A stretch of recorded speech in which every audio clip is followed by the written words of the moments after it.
That's right around the corner. All right. All right. So let's start off. So first of all, let's just get like a general feel for the show. How Hmm did you feel about the show overall? I feel like the card was cool. I feel like, the matches, I mean, we've seen them before to an Right. extent, but I feel like it was something different. Like Hmm. especially with Rhea. I mean, we've seen her with Liv for the last couple months, so it's kind of cool to see her do something different. Right. But I would prefer someone else. I would prefer maybe Rhea and Bailey because we never really got that. Hmm. Um, the main event was cool. I liked it. I mean, and we said it even last night when we were streaming. Like, if you want people to watch these shows consistently, you got to give the fans a reason to tune in. You got to give a reason for fans to buy tickets to come to these shows. And I think a great way to do that is potentially maybe having a world title change hands. I think that'll be a big deal for the show because now it's like fans can go into these shows like, oh, a world title can change hands here. It doesn't have to be at a Yeah. WrestleMania. It doesn't have to be at a SummerSlam or Royal Rumble. It can happen anytime and anywhere. And I would have preferred that they would have went that route. But I understand Gunther needs to keep that world championship. Same thing with Bromberg because you're trying to build them up. So it Yeah. kind of just felt predictable with a lot of these matches. And I hope that's something WWE does change as we Yeah. head into WrestleMania and even beyond that. Have more unpredictability in wrestling where we have these matches, we don't know the outcome. So it Yeah. was cool, but it could have been better. Yeah, I agree with you, man. It's been a little bit too predictable because, like you said, if you want somebody to watch Saturday night's main event, because we got to think about the fact we got 3 hours of Raw, 3 hours of SmackDown. If you're watching NXT and if you're watching other promotions, why would you want to devote your time on a Saturday to another show where nothing is going to change? The same people came in one way, they're going to come out the other way. But then Mm-hmm. I thought about this last night. So I was kind of like, I said this in my prediction. I was like, okay, Sheamus should win, so at least we get some type of title change, so people can be like, oh, you know what? I don't want to miss the next Saturday night main event. Somebody could, lose their title there. But then this morning, when I slept on it, I had some Pandora bread. I watched the episode of Arthur, and I sat back and thought about it. I was like, you know what? When I look at it for what Saturday night main event seems to be, Mm-hmm. it really is a televised house show. Yep. I think that's just what they're going for. It's not a good idea, but I think that's what it's going for. And it's a house show-ish type of thing, right? Because I know it's kind of an oxymoron because with house shows, they're not televised, right? They don't Yeah. have any influences from the weekly television show, dealing with anything on the house show or the house show itself doesn't influence anything happening on Raw and SmackDown. But Mm-hmm. this one does. But I say it's a house show in the sense of we keep getting repeated matches. There's no title changes, there's no returns, there's nothing. So Mm-hmm. I guess when I look at it in that perspective, I'm like, okay, I can't expect anything to change. But it sucks, like you said. Why would I watch Saturday night's main event? Why would I be excited unless we're content creators, or unless I'm a super fan of WWE wrestling where I have to see every match? Outside of that, I don't know a reason why somebody would want to watch it. I don't know why a new person would want to watch it or anything No. like that. So I'm just trying to figure out. I think now we finally I think for me now, I enjoyed this one better than last one because Yeah. I didn't know what we are gonna get into last time. Because the way they promoted it, it was like, oh, this is PLE or whatever. We found out it's a diet PLE. It's an upgraded house show, right? So now that we understand what it is and we came to this show, then it's like, all right, we know what we're getting. For what it was a pretty good show overall, right? Mm-hmm. But let's just go through the matches real quick and just kind of give our thoughts on those things. Yeah. Unless you got something to add before we get into that. And even what you said with the house show stuff, I think the last time they did something really big, I think goes back to 2017. They had a Yeah, title change that happened literally on a house show, and that was AJ Styles beating Kevin Owens to become yeah. US champion. So I'm Hmm. like, if they were able to do that back then, why couldn't they do something like that now?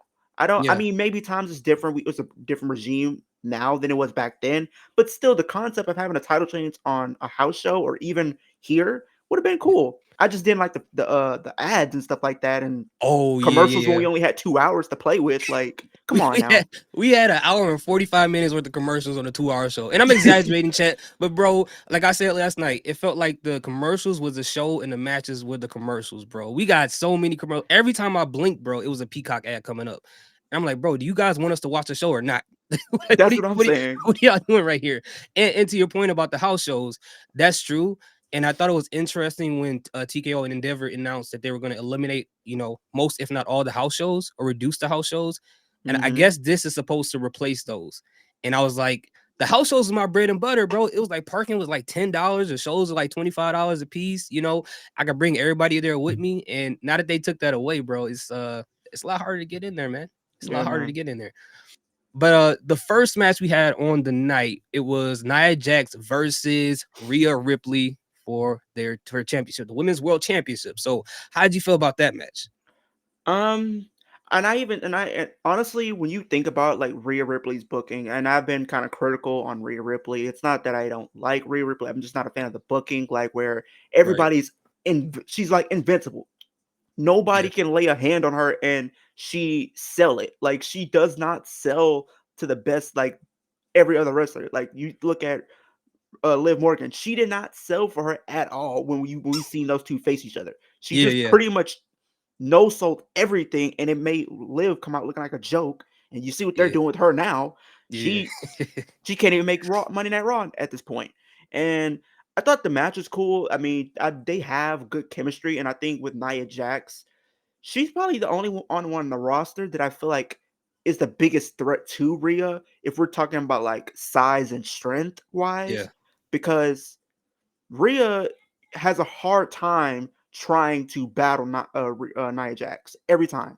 Yeah. She literally had a hard time with her Elimination Chamber last year. Same thing could be said for last night. But we all knew Rhea was going to win. I think Mhm. it was probably one of the most predictable matches on the card, if we want to be honest, because Yeah. Rhea just won the championship back. There was no way Rhea Ripley was going to drop the title, and if she did, that probably go down as probably one of the most confusing things to ever happen in WWE. Because if you had Nia Jax beat Rhea Ripley, people are Yeah. going to be like, then what was the point of taking it off Liv if you were going to give it to somebody else? Yeah, exactly. And they put Nia Jax. We talked about this last night. They put her in a lose-lose situation. She lost the title to a cash in on SmackDown, got moved over to Raw, and got thrown directly into a title match with Rhea Ripley. So if she would have won, they would have said what you just said. And she lost, so it's just like she went from one brand to another just to get up there and to lose. But to your point of saying who could be a possible threat, we got to see what's going to happen at Royal Rumble when it comes to Mm-hmm. the Juggernaut, because I think Yeah, that could because be the next threat.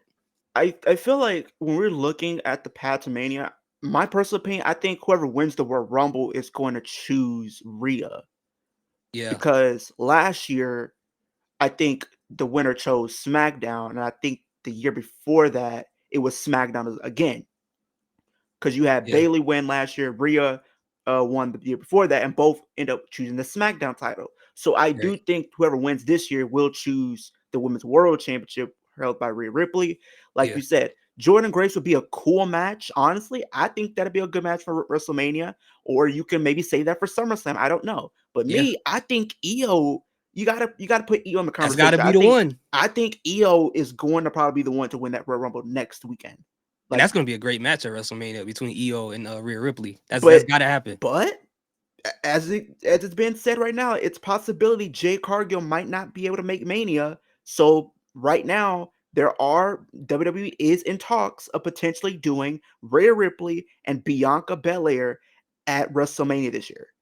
Really. They're in talks right now as we speak. Mm. They're currently talking about it, and we all know we've been wanting to see this match For a for while. years. Yeah, I yeah, don't yeah. think we've seen these two face each other on the main roster. Maybe NXT, but main roster, no. We were supposed to get that, I think, what, Yeah. 3 years ago in 2022, but Rhea got pulled up because of an injury, Yeah. so they had to pivot. So I think I would love to see the match, but I think EO deserves it a lot more. I think the last time I remember seeing them in a like in a ring together was probably Survivor Series 2019 when they were on the NXT team. Because it was her, it was Candice LeRae, EO. Nia Jax, EO, not Nia Jax, Rhea Ripley, EO, yeah, and Tony Storm. They were all on the same team. So Mm-hmm. I don't think they've ever had a match against each other. If they did, I don't count the house shows, maybe some type of tag match or something. But as far as one-on-one, I don't really remember them, having a match against each other. I don't. But speaking of Royal Rumble, and I'm not going to talk about this now. We'll talk about this after Saturday Night Main Event review because I got like it's a quite a conundrum they got going on here.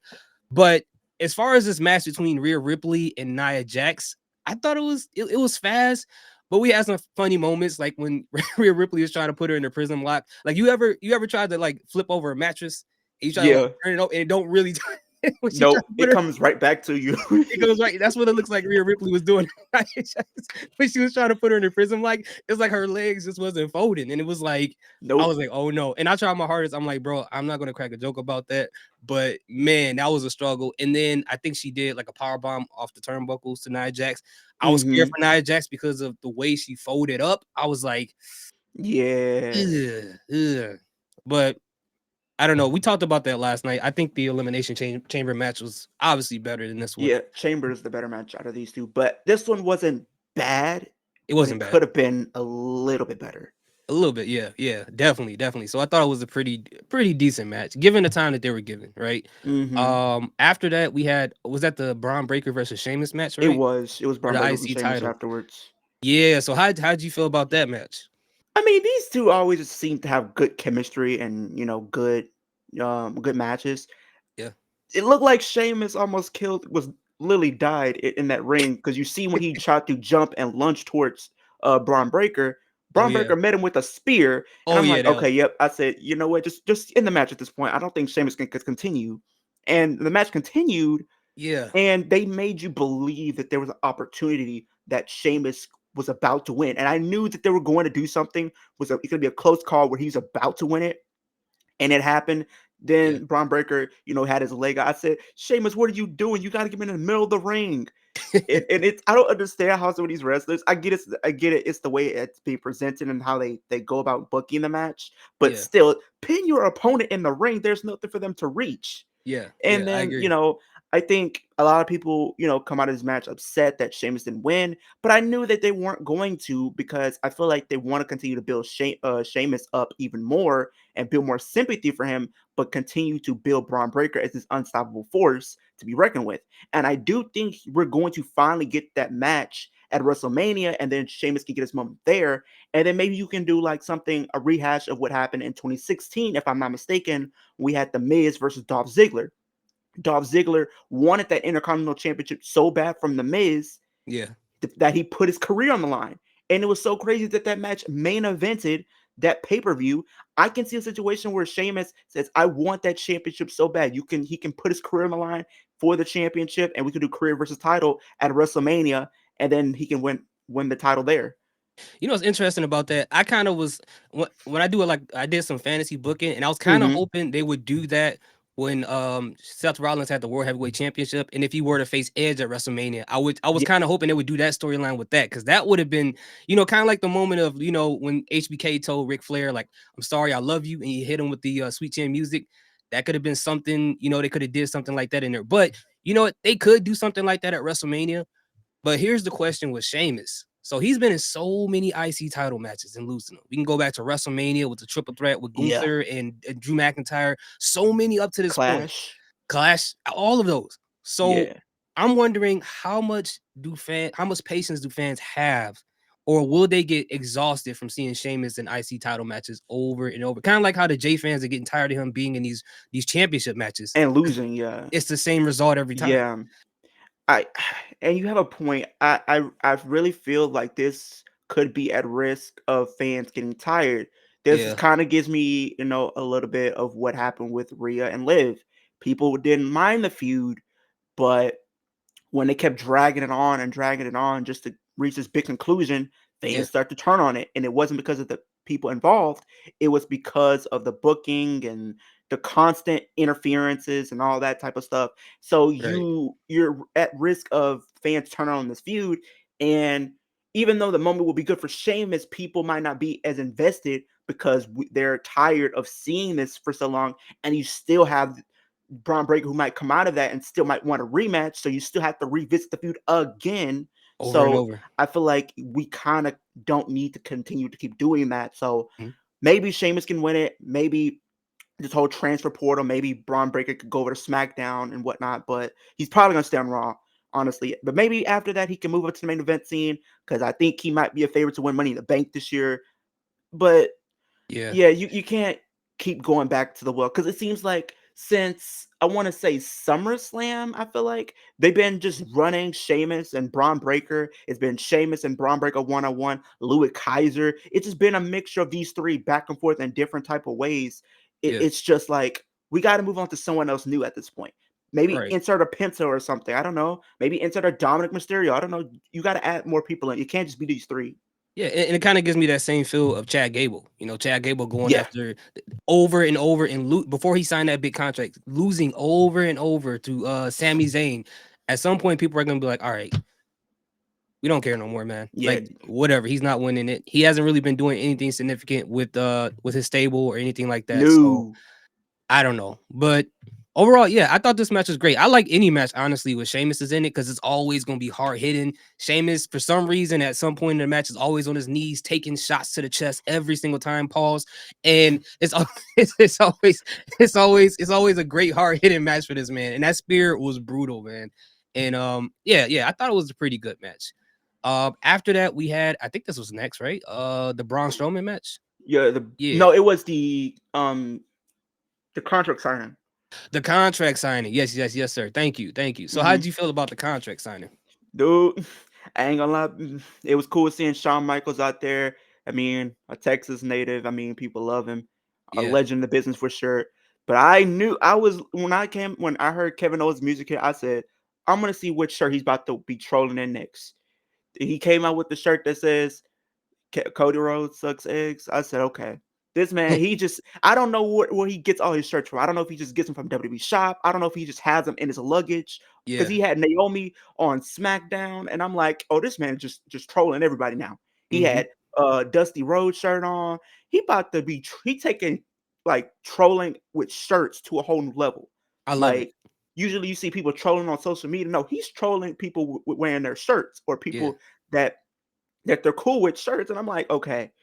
He comes out with that on. Then you got Cody Rhodes. You know, you always call him a Super Saiyan Pastor, which you're right. He coming out with the all black on, but I like what they're doing with Cody Rhodes, and it gives me some type of hope that he might be turning heel very, very soon.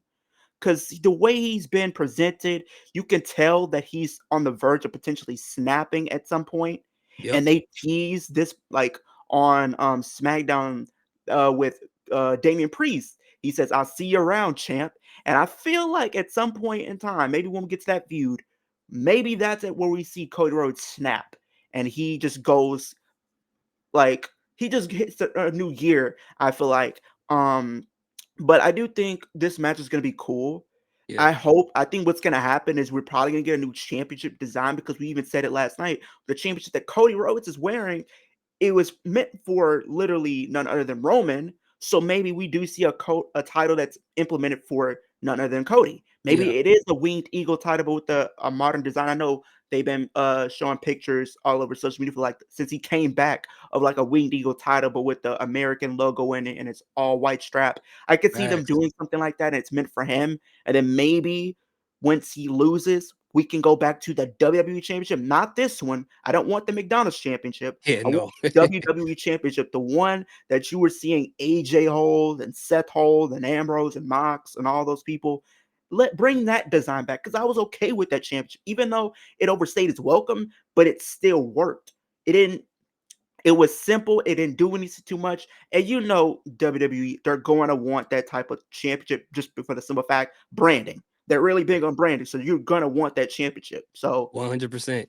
Yeah, I agree. I think that's most likely what's going to happen because we talked about this yesterday. Cody yeah, Rhodes is the person they want to introduce that new title. They want that on his resume, and I wouldn't be surprised if they come out with like a limited edition white strapped new version of the title with the American Nightmare logo on the straps itself. I wouldn't be surprised if they did something like that. But I agree with you. As far as Kevin Owens, it's like he took what Drew McIntyre did with the t-shirts and his feud with CM Punk and took it up to a whole nother level with it. yeah. And for those in the chat who don't know, I can't see the chats right now, but the shirt that Kevin Owens was wearing was what Terry Funk wore when he had a feud against Dusty Rhodes, where he said Dusty Mm-hmm. sucks eggs. So Kevin Owens wore that shirt to troll Cody Rhodes to remind him of his dad. And I feel like everybody does it, right? Seth Rollins came out with the Dusty Rhodes People spotted. just like to. I don't know what it is. I don't know who Cody like pissed off though, but people Yeah, just don't like Cody and they just want to troll him. they get to And the dad every and time, and man. I literally was in watching this. I'm saying, Shawn Michaels, you're in the wrong place at the wrong time. You're in the midst of Kevin Owens. Mhm. Kevin Owens, I didn't knew Kevin Owens was just gonna throw strays at Shawn Michaels. Shawn Michaels was just catching strays just for being there. Yeah, he had to. He was in San Antonio. Kevin's in his petty era right now, so he had to take. And Shawn Michaels didn't have to say nothing. He said, "Bro, I think you're being jealous." And once he said that, I'm like, "All right, you just Who are gave you Kevin the talking green to? light, bro. You just gave him the green light, my boy." But I agree. We're getting hints of Cody Rhodes turning heel. We've seen that in pretty much every feud he's had in post him winning the title at WrestleMania 40. That towards the end of the feuds, he just started crashing out and just having these random brawls. What or even before, even with Brock Lesnar, we've seen it happen with AJ Styles when he almost smashed his head with those stairs. He almost turned He into threw AJ it. Ketchup. Yeah, he remember he was in the I Quit match. Yeah, he literally AJ said I quit, Yeah. but Cody didn't care. He still threw the steel steps. I'm like, Yeah. what are you doing? he tried to kill that man, tried to turn him to AJ Ketchup, and then you see him with Kevin Owens, and then he's starting to crash out and run into the crowd and fight this guy. So I think I like the fact that they're planting these seeds little by little. That saying that Cody Rhodes is not this perfect person that he portrays to be, but once pushed to the edge, he's gonna get there. And now the question is, who's gonna make him go over that edge? Will it be Randy Orton? Will it be the Wyatt Six since they're now on SmackDown? Will it like who could be that I person to mean, turn you him heel? could do that Wyatt Six stuff because if you don't remember, back in the original days of NXT, Bray Wyatt was the rookie and pretty much Cody Rhodes was the mentor. That Yeah, would have yep, been a yep. cool feud if they It were to have that happen. right. Maybe you could do the closest thing you can and maybe do like an Uncle Howdy versus Cody. But I do think it's probably going to be Randy Orton that might push him over the edge because I feel like with these Yeah. two having a lot of history going back to the legacy days, I think if anybody can push him over the edge and make him become unhinged, it might just be Randy Orton. And plus, Mhm. he even teased it even on SmackDown. He literally said, I'm a student of Randy Orton. So they might do that student versus teacher storyline. And you can even say Roman Reigns has brought out the worst in Cody Rhodes. Many of these wrestlers have brought out the worst of Cody, and I feel like it's all gonna catch up and it continue to keep boiling over to where he Mhm. just completely snaps. He's gonna have to. But the interesting thing about Roman Reigns and his feud with Cody Rhodes, before The Rock got there, it was pretty professional. They didn't really do anything outside of the ring. He didn't really attack him outside the ring. They kept all the insults in the ring on the Hmm. mic. But other people like The Rock, Kevin Owens, anyone else, they've all did stuff outside of the ring. They attacked them I outside think of the ring. Drew McIntyre, I think with him probably being on SmackDown now, he might say something. He And could be people the other one. Yeah, a lot of people don't know who's going to defeat Cody. If you want me to be honest with the way they're pushing him right now, I say Drew McIntyre might be the one to do it. it If you could want to be. be honest, It could there's be. stories there, two guys who left the WWE and made their names outside of the company and came back bigger than ever, and both went on to win World Rumbles and the World Championship. So Hmm. I think the story writes itself. And they could also do a callback too. I don't know I forget which Royal Rumble it was, where the final four was Triple H and Legacy. Remember Cody Rhodes and Randy Orton was Yeah, there I think and that was Ted DiBiase Jr. 2009, I 2000. I think it believe. was 2000. Yeah, I think it was. 2009. I think it I was. think it had to be 2009. And they helped Randy Orton win that Royal Rumble, right? So I wonder if they're gonna Mhm. call back to that if they have the feud. Because remember, Cody Rhodes gave Kevin Owens multiple championship opportunities, but never once thought about Randy Orton. Never once thought about giving him an opportunity. You got a Remember? point. So I wonder if they can mix that into the feud and then have that happen later. But Mhm. as far as the contract signing, I thought it was cool, right? I still felt like it could have happened on the Go Home show at SmackDown, but it was cool to see Shawn Michaels do a Sweet Chin Music nowadays. Even though it looked like his knees hurt after that when he did, but but hey, if he got to try to get back in the ring, man, however way he can, I'm not mad at that at all, bro. I'm not mad Yeah. at that at all. So after that, we had the Braun Breaker versus Braun Strowman. It's too many Browns, bro. Braun Strowman Man, and Jacob Fatu. What'd you think about that match, man? this was an all-out car wreck. I knew Yeah. these two were just going to. I'm thinking we was going to see the ring explode. I thought they were going to be the first two to break the table or even Oh go through yeah. the barricade. Like you see, Braun Strowman, he's tuning up the band. He's going around in circles. He runs into Jacob Fatu the first time, but Jacob Fatu is a man on a mission right now. Yeah. This Yeah. man is someone you do not want to mess with. For sure. And it makes me revert back to a time I was watching SmackDown, I think in 2011 or 12, when you had Booker T on commentary. And I think it was during the Hall of Pain gimmick when Mark Henry was there. And I think Mark Henry went up to Booker T and said, "You said something slick you just now." And then Booker T goes back into commentary. He says, "I showed you." See, sometimes he says, sometimes when a bear runs up on you, just go to a field position. Just Yeah, I showed you how to survive. Put your hands up. This is what you do when you see Jacob Fatu. Just put your yeah, hands up. You don't move. You yeah. don't run. You don't even blink. Just stand there. Just stand in the field position. Yeah, just stand there and And die. That's all you could do. exactly. But like they're literally building Jacob Fatu to be a world champion eventually. I think that's the end goal. He's probably going to win a championship this year. It makes Regardless no if it's sense for world nothing else to championship happen. or US or IC, Hmm. he's gonna win a championship. And I feel like Jacob, it would kind of suck to see him like be DQ'd in the match because I felt like either it was going to go one or two ways. Either Jacob Fatu was going to outright win the match, or we would have seen potentially like a double count out or like something along the lines of that, or both get DQ'd. Hmm. But Jacob Fatu, when he saw blood, he just kept going. Kept going. And then you had the referees and then the security guards come out there. The security guard even caught it straight. He got a chair to the face for no reason. I'm like, what are we doing? He shouldn't have been there. Somebody stop this man. Somebody stop this man. Somebody put him in jail. Do something. That's why Press as security, charges. if you running out for security for Jacob Fatu, let somebody else go in there first. You Yeah, don't need to be the first I'm person there. I'm not doing it. He only I'm got good. one chair. He got one chair. It's gonna hit one Punched it. person. He Yeah, threw it. he He didn't threw it. even. You see some people like will literally hit you with a chair. No, he launched it at you. Yeah. I haven't seen nothing like this since Brock Lesnar threw like one of the office chairs at one of the referees. I'm like, what are we doing? I don't know if him and Liv Morgan got the same training with chairs at the Performance Center. Because remember, Liv did that to Rhea Ripley backstage. They They are have to. just first They being them have to. chairs. They probably got to be going to some type of trainer for that, like where they just be throwing chairs and stuff and just letting out the anger. He like, That's I'm what not they got to walking be all the way over doing. there. Pow. No, I'm But not. yeah. But yeah, it was crazy. I honestly I understood the DQ, even though I wanted Jacob Hmm. Fatu to win clean, because they still want to protect Braun Strowman.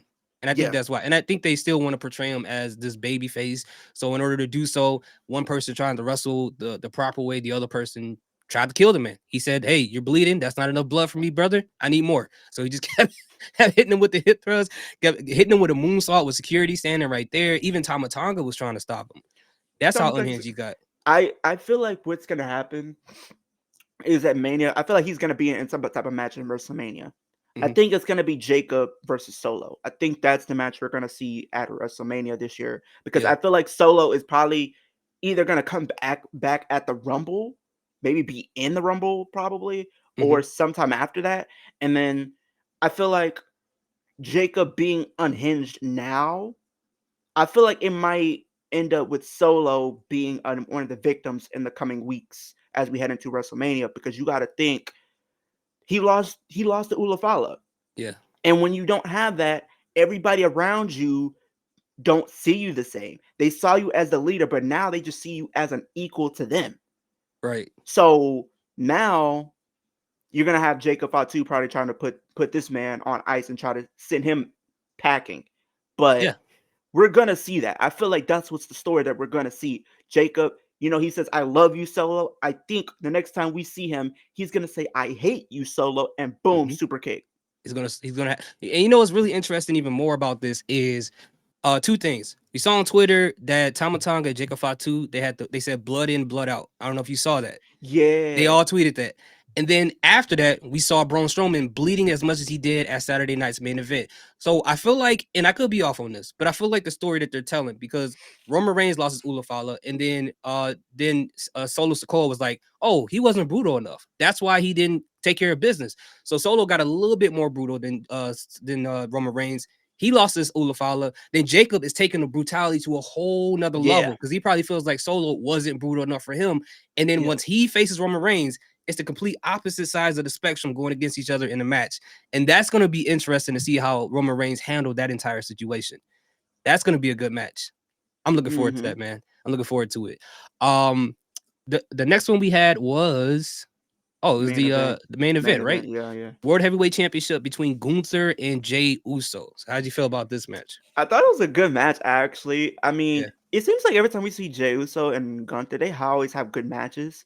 yeah, It's just like you said, it's always predictable. Like Jay is not gonna win, and a lot of fans are upset. Like right now, it's like, how many times do we have to keep putting Jay in these world title matches, and him coming up short every single time? You got to yeah. think this goes literally back to 2020. He came up short against Roman. He came up short against Gunther. He came up short many times when it comes to these world title matches. And I Hmm. feel like for Jay, he proved he even though he lost, I feel like he still came out with a W because now he proved that he belongs in the main event scene with that performance. And I think the story that you tell throughout this year is him being in the conversation. And then maybe at next year's Royal Rumble, I think he has a good case to win, because if you think how Saudi Arabia operates, they're going to want to have the people who get the biggest pops to win these matches. And you cannot deny Jey Uso gets some of the biggest pops in WWE, period, point blank. And I feel Right. like at that point, you can have him become world champion, because you got to think a lot of people might not be in Saudi Arabia because, their beliefs or whatnot. CM Punk even already made it clear he's not going to be at the Royal Rumble. He said he's not going to be in Saudi Arabia. He does not want to compete there. For So 2026, right? yeah. Okay. So I do think Jay might get an opportunity, but I feel like maybe you make him Mr. Money in the Bank. I think a lot of people would be okay with him at least winning Money in the Bank. He could cash in at some point and become world champion. I think Hmm. he's going to probably win that world championship by the end of this year or probably some point next year. I think we are on the road to that. It's just going to take some time, because you're Hmm. not going to take the title of Gunther so close to WrestleMania. You want him to go in as champion. So Right. it sucks for Jay, and I wanted to see him win. It made a very close call where he almost did it, but you got to go a couple more times. When he hit that splash, I told myself, Jay, you need to go back for a couple more times to put Gunther away. You literally hit him with like a couple spears. I'll give you that, but you Yeah. need to go back to the top rope and hit him at least another 2 or 3 times, and then try to go for the pin, Right. because Gunther is on another level right now. So Yes. we will see him as win championship gold eventually. He's got to win it at some point, and I wonder if they're gonna put him in a match against Jacob Fatu at some point as well. If they want to make something a little interesting, as far as the whole situation go. I don't know how they'll get there, but that Hmm. will be kind of interesting. But I do. And speaking of the Braun Strowman match, it's kind of the same for Gunther. The way that Braun Strowman allowed Jacob Fatu to go over that way and make the other person look strong, that's how you utilize your giants, especially if they're going to be a babyface. Gunther in this match.